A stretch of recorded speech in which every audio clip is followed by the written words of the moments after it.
Fast cars, fast money. Let's talk NASCAR Cup Series at Atlanta. As always, thank you guys for stopping by. If you haven't already, check out our Truck Series video and our Xfinity Series video. Both of them should already be out. We have a double header on Saturday, so the Cup race will be after that on Sunday, so it has its own day. But Rich and I are here. We're going to be breaking down the Cup Series slate at Atlanta, talking about who we like, who we don't like, our strategies behind building lineups, everything like that. But yeah, if you guys have any questions, drop them down in the comments below. Hop over on Twitter. It's at FastCarsFM. You can follow us on there. You can pull up the spreadsheet yourself, ask us any questions. I'll be more than happy to help you guys out. But like we've been saying with all the other videos, this is a high tire wear track. So it's really important to manage your tires. Atlanta, I don't even remember the last time Atlanta was resurfaced. So the track is really, really rough. People are going to be slipping and sliding. They're just going to chew the tires alive. Anytime there's a caution, people are going to be screaming to their, spotters, "Hey, I'm coming down pit road. I need to get tires." We're back to the high downforce package. Last week at Phoenix, we ran the low downforce package. So when you're looking at maybe data as far as who's going to be good and who isn't going to be good, you want to focus more on these high downforce tracks. Particularly, I would say Homestead. Homestead is a little bit more abrasive than Las Vegas was, but I think Atlanta is kind of in its own league of its own with how rough the track surface is. As always, we're really going to focus on getting the guys in our lineup that have the potential to get these dominator points. I'm not crazy about overpaying for place differential just because I think you can kind of find that throughout the slate. And with seeing how unpredictable the Cup Series is, you really want to try to stack as many of those potential lap leaders in your lineup as possible in case one of them happens to hit. Like, for example, you needed Logano and basically Truex, but if you had Logano in your lineups last week, he got so many dominator points that he just took your NASCAR line all the way above everyone else that didn't have him. So you want to try to get those guys in your lineups that have the chance to get those dominator points. Don't solely just rely on track history, as we've seen with no practice and qualifying. Like, people are just guessing on the setups and unloading, and then the green flag drops, and then people are either they nail it or they completely miss it. The only good thing is if they do happen to miss the setup, this is a track that at least this race in particular, there's a lot of laps. So if they're terrible in stage one, there's time for them to get their cars set up to hopefully be in play by stage three. But hopefully they're just fast from the beginning, and we can try to focus on those guys. But all right, Rich, let's talk about these expensive guys up here from Harvick down to Hamlin. Who are the guys that you like? In this top 10K, 11K range, I like Harvick. I think he's the Stewart Haas cars haven't been as good as they have been in recent years, but Harvick is still Harvick. They can get that car, figured out and get him back up to where he needs to be. So it might be tough for him to dominate early on unless they nail the setup, which they have yet to do this year. And that's the same thing with Kyle Busch. Every race they struggle for the first two stages, like we've been saying in every video, and then they kind of figure out in stage three, but most of the time it's too late because he either gets into trouble before then or just they just end up getting to like 8th place and not ever paying off the price tag. I like Kyle Larson. They seem to have the fastest car this year, seem to be the class of the field. They seem to be able to pass everybody whenever Kyle can literally fly up through the field. I think he had multiple speeding penalties last week and was able to get back up into the top 10. Brad Kay is all right. He's a potential dominator. He let a lot of people down last week with starting on the pole, which I think will lead me to Denny Hamlin here, where I think we're going to go with fading everybody that starts on the front row until we have practice again, because it's just impossible to determine who has the best setup, what cars are the best until we have more data on everybody.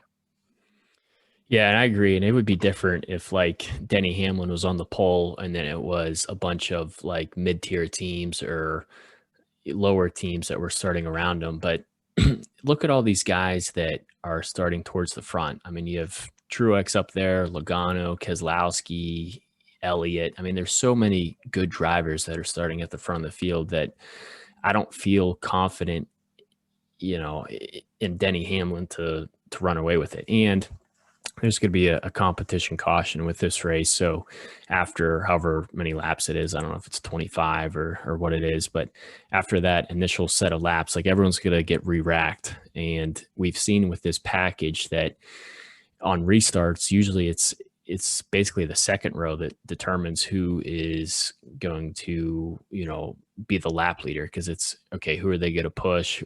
Who has the momentum? Where your teammates stacking up behind you, who has a good run.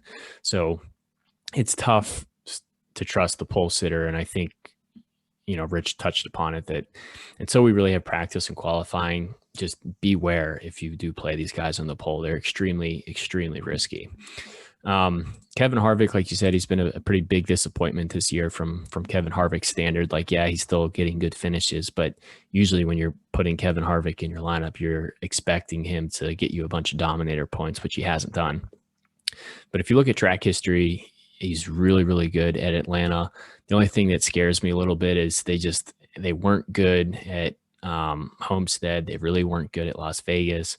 So I don't know how confident I am that they're going to come and nail the setup this week. But I think if there is a place for them to do it, it is Atlanta. And there's so many laps here that even if they're somewhat close, I think they can finally get it dialed in and he could be a good play, to plug in your line. Kyle Busch, like you said, he just complains about his car for the entire race. Don't want to go there at all, especially at that price. Kyle Larson, I think, is the best car in the field right now. I love Kyle Larson. I want to try to jam him in as probably as many lineups as possible. He's probably my favorite play out of this range. Brad Keselowski's always low owned, except for, I guess, last week when a lot of people and even the data said, hey, he's going to be a good play. He could get out there and lead some laps. I'm definitely going to have some exposure to Brad Keselowski. I just feel more confident about Larson and Harvick. And then, like we said, Hamlin just starts on the front row, and we're trying to avoid that. But I'm interested because I haven't seen Chase Elliott this cheap in a while. So I'm interested, Rich, if Chase Elliott's a guy that you're targeting, or if you're focusing on some of these other guys in the 9K range. I'm definitely targeting Chase. I love all the Hendrick Motorsports cars, especially in this race. I think they have the 1.5 mile tracks figured out so far this year. They seem to be better than everybody else, up there with Penske. Like we talked about, Truex is starting on the front row. I have nothing against Hamlin or Truex. It's just tough to play the guy starting on the front row, and Logano starting up there. Again, he's kind of starting higher up where he would have to dominate to pay off. He did last week, unsuspectingly to everybody else, because he was under 25% owned in most contests. I like Ryan Blaney starting 10th. He can easily run up into the top 5 and finish there and maybe get you a couple dominator points. And I like William Byron as well. Like I said, I love all the Hendrick Motorsports cars this week. So, and go down to Alex Bowman there too. Love him. Yeah, I completely agree. Again, I think like we're on the same page most of the time. But, when I look at these 9K guys, I think they have a very similar upside to a lot of the 10K range guys. And if I can pay down for guys that I feel is just as confident as them getting fast laps and leading laps as I do as some of the guys in the higher range, like it just allows me to get more of those guys into my lineup. And then I don't have to go as low as probably a lot of other people are going to go when you're looking at potential value plays. Like Hendrick, like you said, has been the best team this year so far, especially on the 1.5s. Elliott's shown a lot of speed. He just hasn't had the finishes, so that might lower his ownership a little bit. Maybe, I don't know. Usually Elliott's popular no matter where we go. Truex and Logano, they just start too close to the front. Like it's just tough to count on them. And then Ryan Blaney usually runs really fast at these 1.5 mile tracks, but like Elliott, he hasn't really gotten the finishes. And then Byron literally won one of the 1.5 mile tracks earlier this year. So if he can bring that similar setup, I think he's going to be pretty fast. And I'll let you kind of, I know you talked about Bowman a little bit there. I like Bowman a lot too. I think, if you can get a lot of the Hendrick cars in your lineup, I think you're going to be making some money. Oh yeah, we touched on Bowman. Austin Cindric starting in the back of the field in a Penske car. I think this is more of a cash play because it might be tough to get to him depending on where you fall with the Hendrick cars and like Blaney, Byron, and Bowman. He's not a bad play by any means. Just he's it's only his third or fourth race in a Cup car or something like that. So he's still kind of inexperienced with the Cup cars. Don't mind Tyler Reddick at all. He's the same thing. Another PD play. Kurt Busch, like Kurt Busch a lot. I think he's too cheap. Well, we both think he's too cheap. He should be up, 9,000, 9,200. Starting 11th, he's always finishes in the top 8. So you can pretty much bank on that. And that would be more than enough to pay off that price tag. And then I like Matty D personally as a driver, but in DFS this week, it's tough to play. I'm starting 20th, and they haven't been able to get the finishes that they need to, especially for Matty D if he wants to fight and ride for next year. Yeah, and then there's Eric Almirola down there as well. We've just seen Stuart Haas struggle for the most part this year, and starting 16th, I don't really know how much more upside there is. Like he'll probably finish somewhere in the teens, and maybe that's enough. But I'd rather try to focus on some of these other guys I think might be able to finish a little bit higher. Alex Bowman, love him. Like you said about Cindric, I think this is Cindric's only third time in a Cup car, and really the first time on an oval because he did the I don't know. Was he in the Daytona? I don't know if he was in the Daytona road course. I think he was. Think was he? Okay. Yeah, I remember he was in the I think he was in the first 2 races, wasn't he? Yeah, I know he was at least in the the Daytona 500, but regardless, either way, he doesn't have that much experience in a Cup car, and we've seen Briscoe come into the Cup cars, and we saw how dominant he was in the Xfinity series, and he hasn't really been too relevant in the Cup series yet. So if you're playing cash, obviously he's a good play, but if you're playing GPPs, that's a lot. I mean, it's not super expensive, but I just don't know if he's going to finish higher than 18th, 20th. So we'll see. Tyler Reddick, he's a solid place differential play, very similar to Cindric. He's kind of a good pivot off Cindric because I think Cindric's going to get a lot of ownership. Really interested in Kurt Busch. I think Kurt Busch has the best finishing potential out of this range, except for Alex Bowman. I think Bowman could win this race, but if I had to pick another guy that I'm confident in this range, it's going to be Kurt Busch. And then looking at the 7K range, Christopher Bell's been running pretty well this year in the JGR car there. The only problem is he starts 8th, so he's really risky. He can hang around there, but he's probably a GPP only play. Like I wouldn't even touch Christopher Bell in cash. Cole Custer has been burning a lot of people week after week, and it hasn't really always been his fault. Like he got wrecked by Bubba Wallace last week and hurt a lot of lineups. But again, he starts deep in the field. The equipment's there. He should be able to move forward. He's really easy to fit in the lineups. Bubba Wallace, we're not really too interested in him yet. I think there's still so much pressure on this team and him as a driver to perform and to get wins. And we just haven't seen the consistency there. So we both feel like he's a risky play. Austin Dillon's interesting. Usually they run pretty well at the 1.5s, but he starts 13th, which I think is pretty much as high as he'll be able to finish. Really limits his upside. But someone that I'm usually not on that I kind of am interested in for this week is Ryan Newman. Both Roush cars of Newman and Buescher were really fast at Homestead. And if they can bring a similar setup to Atlanta, Newman starts deep enough in the field that if he finishes top 12, which is probably a big ask, but if he can finish like top 16 at that price, that's all you really need. So I like Newman a lot. And then Eric Jones, he just starts a little bit too high up for me in the RPM equipment. So I'm not going to be touching him. But do you like anyone out of the 7K guys here? Yeah, both Cole Custer and Newman I like a lot. Cole Custer, like you said, has been burning a lot of people, but it really hasn't been his fault for the most part. I know we've said the Stewart Haas cars aren't as great, but they're definitely better than a lot of the cars starting ahead of Cole Custer. So he should be able to find his way into the top 20 again. Whether that's enough to pay off the price tag, he would probably have to get closer to like a top 18 or top 17 to pay off the price tag. Bubba Wallace, I think this car, uh, we'll see this car get better throughout the year, but it's tough to play him starting this high up right now until they have like more consistency. Um, Austin Dillon starting too high this week. I like Austin Dillon, but if he finishes at 13th, it would barely be 5 times value, I believe. So not really all that worth it. And I agree with you about Ryan Newman.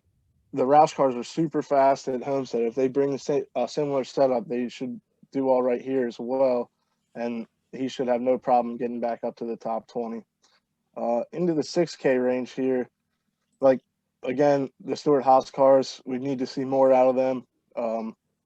Ross Chastain, not really interested. He likes to wreck a lot of people, and I'm sure somebody's going to get upset with him and wreck him.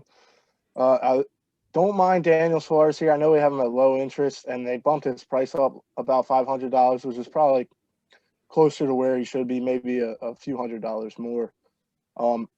He's, you know, he would have to get like a top 18, 17, which is possible with this track, but tire wear is a big thing, and I'm not sure his track history here, but it is what it is. Ricky Stenhouse, he's got the nickname Recky Stenhouse for a reason. And then Michael McDowell and Chris Buescher, they're both decent plays starting where they're at because they can definitely move up a few spots and get you the solid finishing potential and pay off their 6K price tags. Yeah, I like Chris Buescher a lot. Again, it just kind of depends on what setup the Roush cars bring. If they can bring that Homestead setup where they were literally Chris Buescher was dominating the race, like if they can bring something even remotely close to that at his price, he'll easily pay off. And then Michael McDowell, he's cooled down a little bit, but we've seen that this car runs a lot better with this high downforce package. He's really cheap. He's already won this year. He's consistently, at least at the 1.5s, he's run pretty well. So I don't know how much ownership Michael McDowell would get. He's an interesting GPP play because I think a lot of people are going to go to Buescher. A lot of people are going to go to Suarez. A lot of people are probably going to go to Briscoe. And their equipment is definitely, I'm not sure about Suarez's, but Briscoe's equipment is definitely better than McDowell's and Buescher's. So it just depends if you have that $800 difference to kind of jump all the way up to Briscoe there. And then, yeah, like you said, Ross Chastain is just making enemies week after week.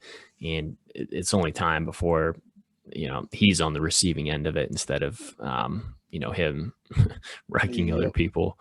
Looking at the punts, I mean, the lowest I'd probably go is Anthony Alfredo, maybe Corey LaJoy, but I'm really good. I haven't really built lineups yet, but I'm going to try my best to avoid. I would probably say the lowest I would want to go is probably Anthony Alfredo.